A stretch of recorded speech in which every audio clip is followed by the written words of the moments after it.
Hey everyone, this is Martin from howtomakemobilegames.com on April the 10th, I think, 2018.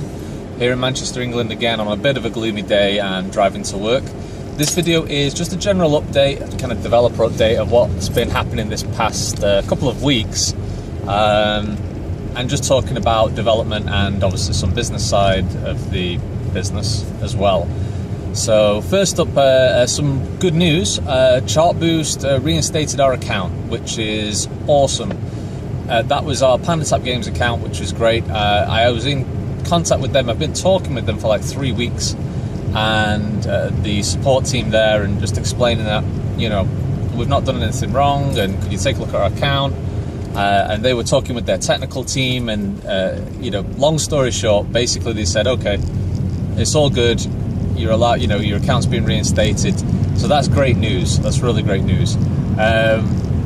So, you know, big thanks to Chartboost for, you know, having their ears open and listening to sort of genuine developers. It was just a bit of a strange situation. They couldn't explain exactly why the issue had happened in the first place and why the account got flagged, because they're not allowed to explain the inside workings of their algorithm, which, fine, that makes sense.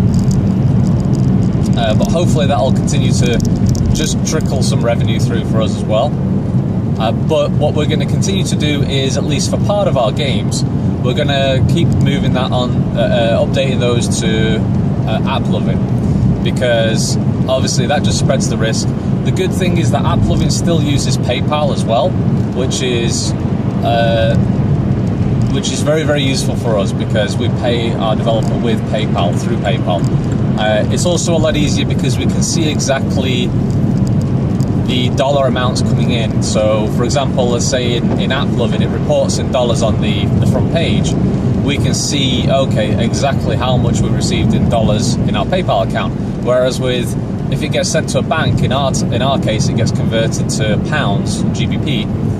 And then we've got to figure out, okay, was we underpaid, was we overpaid based on the exchange rate? It's just a little easier that it gets received in USD, and then it's a little easier for us to just use that money, and then we can pay staff. So that's good news. So great. It did take a while, and I was kind of losing hope there, and we were rushing to get like the games updated with AppLovin. We did make some impact on that, but it's only really like 1 or 2 games that actually drive any kind of revenue.